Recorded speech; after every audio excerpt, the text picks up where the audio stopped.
अस्सलाम वालेकुम। आज हम MTH 301 का लेक्चर नंबर 31 पढ़ेंगे, लाइन इंटीग्रल।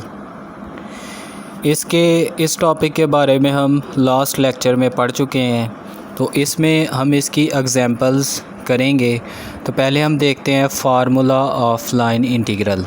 तो इसका फार्मूला होता है integral P dx plus Q dy। तो फर्स्ट एग्जांपल है evaluate integral x plus 3y into d x from point A01 to B25 along the curve y equal 1 plus x square. हमने integral की value निकालनी है और हमें point A से B तक एक कर्व दी हुई है y equal 1 plus x square. तो अगर हम इस इंटीग्रल पर गौर करें तो इस इंटीग्रल में सिर्फ dx वाली टर्म है, dy वाली टर्म नहीं है। तो इसका मतलब q इक्वल 0 है और हमें कर्व गिवन है y equal 1 plus x square.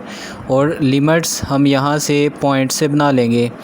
Point A और B के जो x कोऑर्डिनेट्स हैं वो लिमिट्स बन जाएंगी। तो लिमिट्स आ गई x0 और x2। अब हम लाइन इंटीग्रल का फार्मूला लगाते हैं।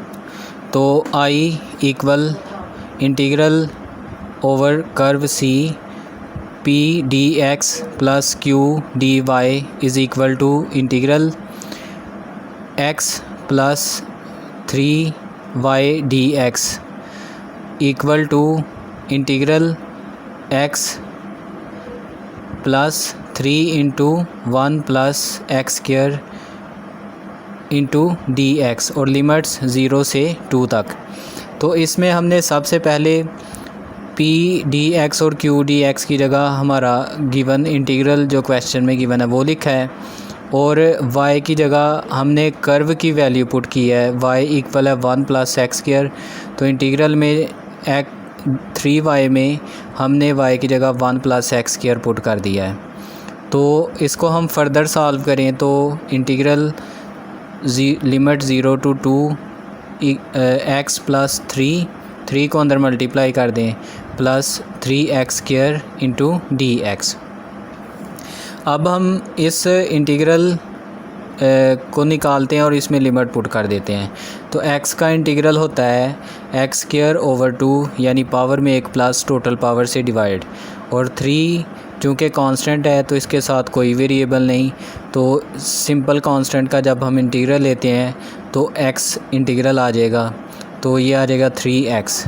और जब 3x स्क्वायर का इंटीग्रल लेंगे तो 3 कांस्टेंट है एज इट इज़ रहेगा और x स्क्वायर का इंटीग्रल आ जाएगा पावर में एक प्लस टोटल पावर से डिवाइड यानी x क्यूब ओवर 3। तो लिमिट्स 0 से 2 तक। तो अगर हम ब्रैकेट में 3 और ओवर 3 को कैंसिल कर दें तो हमारे पास वैल्यू आ जाती है x square over 2 plus 3x plus x cube और लिमिट 0 टू 2। अब हम पहले अपर लिमिट पुट करेंगे, जहाँ जहाँ x आ रहा है वहाँ वहाँ हम 2 लिखते जाएंगे और फिर लोअर लिमिट पुट करेंगे। तो अपर लिमिट पुट करेंगे तो x स्क्वायर की जगह हो जाएगा 2 स्क्वायर ओवर 2 प्लस 3x की जगह हो जाएगा 3 इंटू 2 प्लस एक्स क्यूब की जगह हो जाएगा 2 पावर 3 और माइनस लोअर लिमिट अब पुट करनी है। तो हर टर्म में x मौजूद है तो 0 पुट करने पर सारी टर्म 0 हो जाएंगे, तो इसलिए हम एक दफ़ा ही -0 लिख देते हैं। तो अगर हम इसको सॉल्व करें तो 2 का स्क्वायर 4 और 2 पे डिवाइड कर देंगे तो 2 आ जाएगा और 6 आ जाएगा और 2 का क्यूब 8 आ जाएगा। तो इसको प्लस कर दें तो इंटीग्रल की वैल्यू आ गई 16। नेक्स्ट एग्जांपल है evaluate integral x square plus y into d x plus x minus y square into d y from point A0 to point B25 along the curve y equal 2 plus x. तो हमें एक curve दी हुई है और integral दिया हुआ है और इसकी हमने वैल्यू फाइंड करनी है। तो अगर हम इस इंटीग्रल पे गौर करें तो इसमें दोनों ही टर्म मौजूद हैं, dx वाली भी और dy वाली भी। तो लाइन इंटीग्रल का फार्मूला होता है I equal integral P d x plus Q d y. तो सबसे पहले हम अपने क्वेश्चन में p को आइडेंटिफाई करते हैं। तो p इक्वल है एक्स स्क्वायर प्लस वाई। तो y हमें क्वेश्चन में गिवन है, y इक्वल है 2 + x। तो y को हटा के उसकी जगह लिख देंगे 2 + x। तो ये आ जाएगा एक्स स्क्वायर प्लस 2 + x, और सॉल्व करने के बाद रीअरेंज करने के बाद ये आ जाएगा p इक्वल आ जाएगा x square plus x plus 2। अब हम क्वेश्चन में से q लिखेंगे, q इक्वल है x minus y square. x as it is लिखेंगे और y की जगह हम कर्व की वैल्यू लिख देंगे जो कि 2 + x है, और चूँकि y के ऊपर स्क्वायर है तो साथ ही इसका स्क्वायर भी ओपन कर देंगे, यानी -4 + 4x + x। और इसको सिंप्लीफाई कर दें तो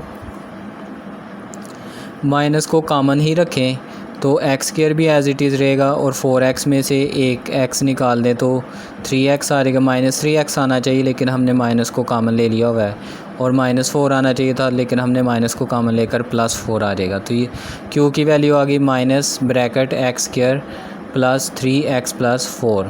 अब हमारी कर्व गिवन है, कर्व हमें गिवन है y इक्वल 2 + x। तो इसका अगर डेरिवेटिव लिया जाए तो ये हो जाएगा dy, डिफरेंशियल लिया जाए तो ये हो जाएगा dy इक्वल dx, क्योंकि कांस्टेंट 2 का 0 हो जाएगा और dx डिफरेंशियल आ जाएगा।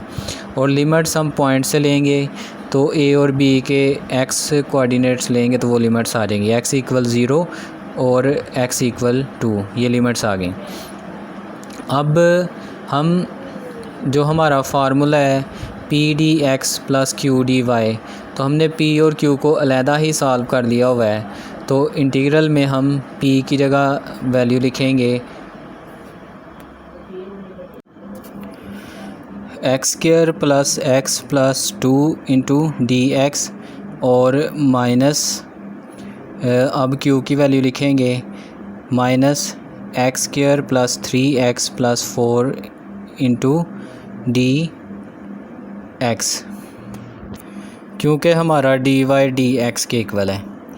तो अब इस इंटीग्रल में जो वैल्यूज़ आई हैं उनको प्लस माइनस कर लेंगे। x² और x² तो कैंसिल हो जाएगा, और x -3x का आंसर आ जाएगा -2x, और 2 - 4 का आंसर आ जाएगा -2। तो इंटीग्रल लिमिट 0 से 2 -2x -2 dx, ये हमारी इंटीग्रल की वैल्यू आ गई। अब इसका इंटीग्रल फाइंड करेंगे तो -2 एज़ इट इज़, और x का इंटीग्रल होता है x²/2, और -2 का इंटीग्रल लेंगे तो ये कांस्टेंट है तो इसका इंटीग्रल लेंगे तो इसके साथ x लग जाएगा, और लिमिट्स हम लिख देंगे 0 से 2। अब अगर हम इसको थोड़ा सा सिंप्लीफाई कर लें तो 2 और 2 कैंसिल हो के आ जाएगा -x² - 2x, लिमिट्स 0 से 2। पहले अपर लिमिट पुट करेंगे तो -2 का स्क्वायर और -2 × 2, और फिर लोअर लिमिट पुट करेंगे। लोअर लिमिट 0 पुट करने से वैल्यू 0 हो जाती हैं तो उसको हम इग्नोर कर देते हैं। तो हमारे पास -2² इक्वल हो जाएगा -4, और 2 × 2 -4, और इंटीग्रल की वैल्यू आ गई -8। नेक्स्ट एग्जांपल है evaluate integral x² + 2y × dx + xy dy from point O00 to point B14 along the curve y equal 4x²। अब हमने जो इंटीग्रल की वैल्यू निकालनी है उसके लिए हमें कर्व गिवन है जो कि पैराबोला है, और हमें पॉइंट्स गिवन है O और B। तो चूँकि हमारे इंटीग्रल में दोनों तरह की टर्म्स मौजूद हैं, dx वाली भी और dy वाली भी, तो dx के आगे जो रकम है उसको हम p से डिनोट कर लेंगे। तो p इक्वल आ गया x² + 2y, और y की जगह हम पुट कर देंगे 4x², क्योंकि ये हमें कर्व के तौर पर क्वेश्चन में गिवन है। तो p इक्वल हो जाएगा x² + 2 × 4x², और इन 2 को 4 से मल्टीप्लाई कर दें तो 8, और 1x² ऐड कर दें तो 9x², p की वैल्यू आ जाएगी। अब dy के साथ हमारे पास जो फंक्शन है वो है xy, उसको हम q का नाम देंगे, और y की जगह हम वैल्यू पुट कर देंगे 4x²। तो x 4x² से मल्टीप्लाई होकर हो जाएगा 4x³। फिर हम कर्व लेंगे, कर्व इक्वल है y इक्वल 4x², इसका डिफरेंशियल लेंगे तो dy इक्वल आ गया 4 एज इट इज़, और x² का डिफरेंशियल आ जाएगा 2x, तो ये हो जाएगा 8x, और dx एज इट इज़ आ जाएगा। तो डिफरेंशियल भी ले लिया, और हमने p और q की सेपरेट वैल्यूज़ भी सॉल्व कर ली। अब हम अपने फार्मूले में इनकी वैल्यूज़ पुट करते हैं। तो इंटीग्रल लिमिट 0 से 1 लेंगे, क्योंकि पॉइंट्स में x कोऑर्डिनेट 0 से 1 है। तो p की जगह हम लिख देंगे 9x², और dx प्लस q की जगह हम लिख देंगे 4x³, और dy की जगह हम रिप्लेस कर देंगे 8x dx, क्योंकि ऊपर dy की वैल्यू 8x dx आई है। इसको सिंप्लीफाई करेंगे तो इंटीग्रल लिमिट 0 से 1 9x² + 32x4 × dx हमने कॉमन ले लिया है, तो ये हमारा इंटीग्रल आ गया। अब हम इंटीग्रल की वैल्यू निकालते हैं। तो 9 एज इट इज़, x² का इंटीग्रल होता है x³/3, यानी पावर में एक प्लस और टोटल पावर से डिवाइड, और प्लस 32 एज इट इज़, और x⁴ का इंटीग्रल हो जाएगा x⁵/5, और लिमिट 0 से 1। अब हम पहले अपर लिमिट पुट करेंगे, तो 9 और 3 को कैंसिल कर दें तो 3 रह जाएगा, और x³ की जगह हम 1 पुट कर देंगे, तो 1³ + 32, और x की जगह 1/5 और फिर लोअर लिमिट पुट करेंगे तो -0 आ जाएगा, क्योंकि हर वैल्यू 0 पुट करने से 0 हो जाएगी। तो इसको सॉल्व करें तो 3 + 32/5, इसको सॉल्व करने पर हमारी इंटीग्रल की वैल्यू आ जाती है 9.4। नेक्स्ट एग्जांपल है evaluate integral x² + 2y × dx + xy dy from O00 to A10 along the line y = 0, and then from point A10 to B14 along the line x = 1। यानी अब 2 lines दी हैं और 2 दफ़ा हमें पॉइंट्स दिए हुए हैं, तो हमने इसका इंटीग्रल फाइंड करना है। तो यहाँ 2 कर्व्स दी हुई हैं, तो पहली कर्व जो है वो OA है, और इसको हम C1 का नाम दे लेते हैं। तो C1 is the line y = 0। तो जब हम इसका डिफरेंशियल लेंगे तो dy भी 0 ही रहेगा।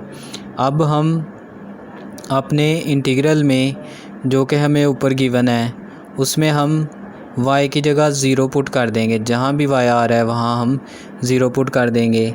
तो इंटीग्रल आ जाएगा हमारे पास x² dx, क्योंकि 2y टर्म भी 0 होकर ख़त्म हो जाएगी, और xy dy टर्म भी y 0 पुट करने से ख़त्म हो जाएगी। तो ये जो इंटीग्रल है ये OA इंटीग्रल से हम इसको ज़ाहिर कर लेते हैं। तो x लिमिट्स हम पॉइंट्स O और A से लेंगे, तो इनके x कोऑर्डिनेट्स लिमिट्स बनाएंगे, यानी 0 से 1। तो अब हम इंटीग्रल लेते हैं x³ का इंटीग्रल हो जाएगा x³/3, और लिमिट 0 1।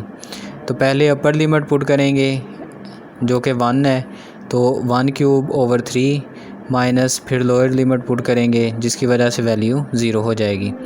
तो IOA इंटीग्रल आ गया 1/3। अब हम सेकंड लाइन जो कि AB है उसके लिए इंटीग्रल निकालते हैं। तो AB जो लाइन है उसको हम C2 कर्व कह लेते हैं, और ये लाइन x इक्वल 1 है, इसका अगर डिफरेंशियल ईयर है तो dx इक्वल 0 हो गया। तो अब हमारे क्वेश्चन में जो इंटीग्रल गिवन है वहाँ हम x की जगह 1 पुट कर देंगे और जहाँ dx आएगा वहाँ 0 पुट कर देंगे। तो जब फर्स्ट टर्म dx में 0 पुट करेंगे तो सारी टर्म ही ख़त्म हो जाएगी और xy और dy, इसमें x की जगह 1 पुट करेंगे और y dy as it is आ जाएगा। तो i a b इंटीग्रल हमारे पास सॉल्व करने के बाद आ जाएगा y dy और लिमिट्स हम पॉइंट से लेंगे। हमारे पॉइंट्स a और b 1 0 और 1 4 हैं, तो चूँकि यहाँ पे इंटीग्रल y में हमारे पास आया है तो हम y कोऑर्डिनेट्स लेंगे, यानी 0 से 4 लिमिट लेंगे। तो y का इंटीग्रल लेते हैं। y का इंटीग्रल हमारे पास आ जाएगा y स्क्वायर ओवर 2 और लिमिट 0 से 4, पहले अपर लिमिट पुट करेंगे तो ये आ जाएगी 4 स्क्वायर ओवर 2 और माइनस लोअर लिमिट 0 पुट करेंगे तो 0 ही रहेगा, उसको लिखने की ज़रूरत नहीं है। तो 16 ओवर 2 इक्वल 8 आ गया। तो फर्स्ट कर्व का हमारा इंटीग्रल आया 1/3, सेकंड कर्व का इंटीग्रल आया 8। अब हम टोटल इंटीग्रल निकालेंगे i, जो कि इक्वल होगा i c1 यानी फ़र्स्ट कर्व का और प्लस i c2 यानी सेकंड कर्व का। तो ये इक्वल आ जाएगा 1/3 प्लस 8, जो कि एलसीएम लेने के बाद आ जाएगा 25/3। और इसको होल पावर में लिखें तो होल में लिखें तो ये आ जाएगा 8 1/3, 8 होल 1/3। तो ये हमारे इंटीग्रल की वैल्यू आ गई। नेक्स्ट टॉपिक है properties of line integral. First property है integral F d s equal होता है integral P d x plus Q d y. Second property है integral F d s A to B equal होता है minus integral F d s B to A, यानी path जो है वो different हो गया है। And integral A B P d x plus Q d Y is equal to minus integral B A P d x plus Q d y. Third property के दो part हैं। पार्ट ए है for a path of integration parallel to y axis, यानी अगर path parallel to y axis है तो x की value के ली जाए और d x differential d x equal आ जाएगा 0 के, क्योंकि कांस्टेंट का डिफरेंशियल 0 हो जाएगा। तो इंटीग्रल हमारे पास पी डी एक्स वाला इंटीग्रल जो है वो 0 हो जाएगा। तो आई सी इंटीग्रल हमारे पास, कर्व का इंटीग्रल हमारे पास रह जाएगा क्यू डी वाई। इसी तरह बी पार्ट में अगर path of integration parallel to x axis हो तो y इक्वल के लेंगे, तो के कांस्टेंट है तो डिफरेंशियल ऑफ y इक्वल आ जाएगा 0। तो अब क्यू डी वाई का इंटीग्रल जो है वो 0 हो जाएगा।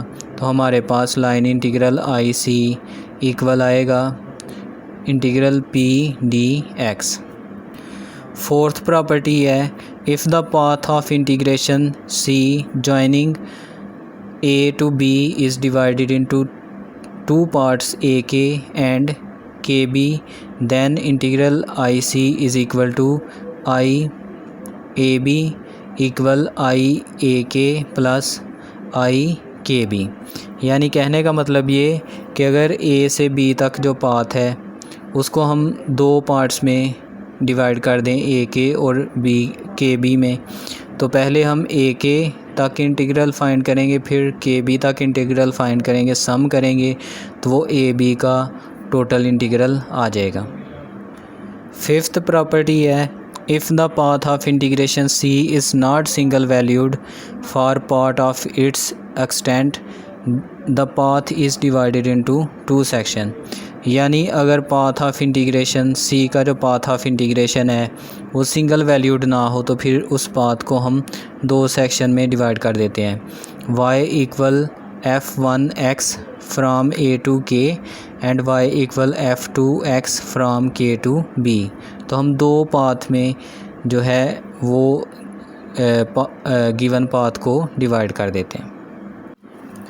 Next example, evaluate integral x plus y into dx from point a 0 1 to point b 0 minus 1 along the semicircle x square plus y square equal 1 for x greater than equal to 0। यानी हमने integral find करना है और हमें points a और b दिए हुए हैं और सेमी सर्कल की इक्वेशन दी हुई है। तो ये जो पाथ ऑफ इंटीग्रेशन है वो सिंगल वैल्यूड नहीं है, क्योंकि जब हम सेमी सर्कल की इक्वेशन से y की वैल्यू निकालते हैं तो दो वैल्यूज़ आती हैं, y equal plus minus under root 1 minus x square. यानी हम सी के पाथ को दो हिस्सों में डिवाइड कर देंगे। Number 1 y equal under root 1 minus x square from a to k and number 2 y equal minus under root 1 minus x square from k to b। तो पहले हम इंटीग्रल लाइन इंटीग्रल का फार्मूला लिखते हैं, i equal integral P d x plus Q d y and q is equal to 0। q 0 क्यों है? क्योंकि जो हमारा क्वेश्चन का इंटीग्रल है उसमें डी वाई वाली टर्म ही नहीं है, तो इसलिए हमने q को 0 ले लिया है। तो हमारा इंटीग्रल जो है वो टोटली पी डी एक्स है, तो i equal integral P d x. अब चूँकि दो पाथ हैं तो हम अपने इंटीग्रल के पाथ को दो हिस्सों में डिवाइड कर लेंगे। तो फर्स्ट हम लिखेंगे इंटीग्रल 0 1 और x प्लस y को हटा के उसकी जगह लिख देंगे under root 1 minus x square into d x, plus फिर सेकंड पाथ के लिए लिखेंगे इंटीग्रल 0 टू 1 और x प्लस y को हटा के उसकी जगह हम लिख देंगे minus under root 1 minus x square into d x. अब दोनों के इंटीग्रल को हम सम करेंगे, तो उसके लिए हम ऐसा करेंगे, इंटीग्रल एक ही कर देंगे क्योंकि इनकी लिमिट्स एक हैं तो एक जैसी हैं। तो i equal integral 0 to 1 x plus under root 1 minus x square, और जब ये जो सेकंड पाथ का इंटीग्रल था उसका इंटीग्रल हमने कंबाइन किया और माइनस कॉमन ले लें तो minus x plus under root 1 minus x square आ जाएगा। यानी माइनस कॉमन लेने से आगे अलामतें चेंज हो जाएंगी। तो फिर इसको देखें तो x और माइनस एक्स कैंसिल हो जाएंगे और अंडर रूट वाली टर्म्स एक जैसी हैं, तो i इक्वल आ जाएगा 2 integral limit 0 to 1 under root 1 minus x square into d x. अब इसका इंटीग्रल निकालने के लिए हम सब्स्टिट्यूशन करेंगे, put x equal sine theta, तो डी एक्स इक्वल आ जाएगा cos theta into d theta. तो अगर हम रकम लें under root 1 minus x square और इसमें x की जगह पुट कर दें under root 1 minus sine square, तो ये इक्वल आ जाएगा कॉस स्क्वायर अंडर रूट, जो कि कॉस थीटा के इक्वल हो जाएगा। तो लिमिट्स हम चेंज करते हैं। पहले हमारी x की लिमिट 0 थी, तो x साइन थीटा के मुताबिक अब थीटा की वैल्यू 0 हो जाएगी, थीटा लिमिट 0 हो जाएगी। तो पहले x की लिमिट 1 थी, तो x इक्वल साइन थीटा के फार्मूला से 1 इक्वल साइन थीटा और साइन 1 का इन्वर्स ले लें तो वो पाई ओवर 2 की वैल्यू आती है, यानी 90 पे साइन की वैल्यू 1 होती है पाई ओवर 2 पे, तो थीटा लिमिट जो है वो पाई ओवर 2 बन जाएगी। तो अब हम सब्स्टिट्यूशन करेंगे, तो इंटीग्रल i इक्वल हो जाएगा 2 into integral limit 0 to pi over 2 cos theta into cos theta d theta. यानी हमारे पास जो रकम आई है under root 1 minus x square, उसकी जगह तो कॉस थीटा आ जाएगा और डी एक्स की जगह भी कॉस थीटा डी थीटा आ जाएगा। तो इंटीग्रल हो जाएगा 2 cos square theta d theta, और 2 को मैंने अंदर लिख लिया है cos स्क्वायर के साथ ताकि फार्मूला कंप्लीट हो जाए। तो ये 2 cos स्क्वायर थीटा इक्वल होता है 1 plus cos 2 theta into d theta. तो अब हम इसका इंटीग्रल ले लेंगे, तो 1 का इंटीग्रल आ जाएगा थीटा और cos 2 थीटा का इंटीग्रल आ जाएगा sin 2 थीटा ओवर 2 और लिमिट 0 से पाई ओवर 2। अब पहले अपर लिमिट पुट करेंगे, थीटा की जगह पाई ओवर 2 प्लस sin 2 और पाई ओवर 2 और ओवर में 2। तो फिर लोअर लिमिट पुट करेंगे, लोअर लिमिट माइनस 0 कर देंगे क्योंकि थीटा की भी वैल्यू 0 हो जाएगी और साइन 0 की वैल्यू भी 0 हो जाएगी। तो सॉल्व करने के बाद pi over 2 as it is आ जाएगा और साइन पाई की वैल्यू 0 हो जाती है और ओवर 2 0 ही रहेगा। तो ओवरऑल हमारी इंटीग्रल की वैल्यू आ गई पाई ओवर 2। नेक्स्ट एग्जांपल है evaluate closed integral y dx when c is the circle x square y square equal 4 square। यहाँ हम x square plus y square equal 4 से y की वैल्यू निकालेंगे जो कि इक्वल आएगी y equal plus minus under root 4 minus x square. अब y चूँकि सिंगल वैल्यूड नहीं है तो इसलिए हम अपने सर्कल को 2 पार्ट्स में डिवाइड करेंगे। तो फर्स्ट पार्ट के लिए y इक्वल होगा under root 4 minus x square for path A L B between x2 and x minus 2। चूँकि फुल सर्कल है तो हम इसके 2 हिस्से कर लेंगे, सेमी सर्कल बना लेंगे। और x2 और x माइनस 2 हम जो y के अंडर रूट में जो वैल्यू है 4 माइनस एक्स के इसको 0 के इक्वल रख के निकाल सकते हैं। फिर हम सेकंड पार्ट लेंगे y equal minus under root 4 minus x square for path B M A between x minus 2 and x equal 2। अब हमारा जो क्लोज्ड इंटीग्रल आएगा वो दोनों पार्ट्स के इंटीग्रल का सम होगा। तो फर्स्ट पार्ट में हम लिखेंगे इंटीग्रल लिमिट 2 टू माइनस 2 और under root 4 minus x square d x plus, अब सेकंड पोर्शन के लिए लिखेंगे इंटीग्रल लिमिट -2 टू +2 और minus under root 4 minus x square into d x. अब हम ऐसे करेंगे कि जो सेकंड टर्म है इंटीग्रल की उसमें अंडर रूट 4 माइनस एक्स के बाहर माइनस आ रहा है, इसको प्लस में चेंज कर देंगे और इंटीग्रल की लिमिट्स चेंज कर देंगे, लोअर लिमिट अपर बना देंगे और अपर लिमिट लोअर बना देंगे। तो इंटीग्रल सेम हो जाएंगे और रकमें भी सेम हो जाएंगी। तो इंटीग्रल आई की वैल्यू इक्वल हो जाएगी 2 integral limit 2 to -2 under root 4 minus x square d x, यानी दोनों रकमें जमा होकर 2 टाइम इंटीग्रल हो गया है। फिर उसके बाद हम इंटीग्रल के शुरू में माइनस लगा देते हैं और लिमिट्स चेंज कर देते हैं, अपर को लोअर बना देते हैं और लोअर को अपर। तो ये बन जाएगा इंटीग्रल लिमिट्स -2 और से 2 और under root 4 minus x square d x. फिर हम इंटीग्रल की प्रॉपर्टी लगाएंगे, लोअर लिमिट को 0 बना देंगे और अपर लिमिट से शुरू में मल्टीप्लाई कर देंगे। तो शुरू में पहले 2 था तो 2 से मल्टीप्लाई होके ये -4 हो जाएगा और इंटीग्रल 0 से 2 under root 4 minus x square into d x आ जाएगा। अब हम सब्सटीट्यूशन करेंगे, put x equal to sine theta और डिफरेंशियल लें तो d x equal to cos theta d theta. अब लिमिट्स सेट करते हैं, if x equal 0 then theta is equal to 0।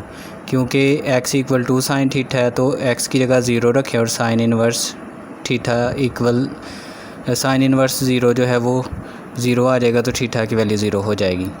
And if x is equal to 2 then theta is equal to pi over 2। यानी जो x equal to sine theta है उसमें x की जगह 2 put करें तो 2 दोनों तरफ से कैंसिल हो जाएगा, 1 आ जाएगा। तो 1 का साइन इन्वर्स लें तो पाई ओवर 2 आ जाता है। तो इसका मतलब ये हुआ कि थीटा पाई ओवर 2 आ गया। फिर उसके बाद हम जो हमने वैल्यू पुट करनी है उसको अलहदा ही सॉल्व कर लेते हैं। √4 माइनस एक्स स्क्वायर, इसको हम लिख लेते हैं √4 माइनस 4 साइन स्क्वायर थीटा, क्योंकि जब 2 साइन थीटा पुट करेंगे तो 4 साइन स्क्वायर थीटा हो जाएगा। 4 कॉमन लें और 4 का √2 आ जाएगा, तो अंडर रूट के अंदर बाकी रह जाएगा 1 माइनस साइन स्क्वायर थीटा, जो कि कॉस स्क्वायर थीटा के इक्वल होता है। तो अंडर रूट स्क्वायर कैंसिल हो जाएंगे, तो ये आ जाएगा 2 cos थीटा। अब हम अपनी वैल्यूज़ पुट करते हैं हमारे इंटीग्रल के फार्मूले में। तो i equal -4 as it is, ये पीछे से आ रहा है। इंटीग्रल लिमिट्स हमने चेंज कर दी 0 से पाई ओवर 2, और √4 माइनस एक्स स्क्वायर की जगह हमने पुट कर दिया 2 cos थीटा, और dx की जगह हमने पुट कर दिया 2 cos थीटा d थीटा।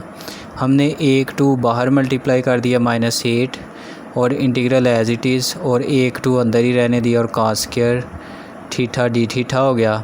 और 2 cos स्क्वायर थीटा इक्वल होता है 1 plus cos 2 theta d theta, और बाकी एज इट इज़ ही रहेगा।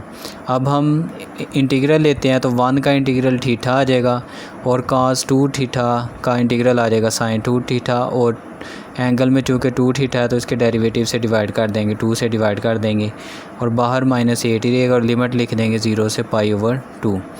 तो -8 पहले अपर लिमिट पुट करेंगे, थीटा की जगह पाई ओवर 2 प्लस साइन 2, और थीटा की जगह पाई ओवर 2 और ओवर में 2।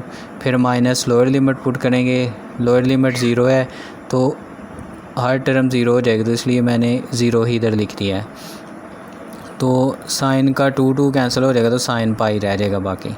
तो आई हमारा आ जाएगा -8 पाई ओवर 2 प्लस साइन पाई की वैल्यू 0 होती है, तो ओवर 2 भी 0 ही रहेगा। तो हमारे पास आई की वैल्यू आ गई -8 इंटू पाई ओवर 2 प्लस 0, और 2 8 से डिवाइड कर देंगे तो ये आ जाएगा -4 पाई।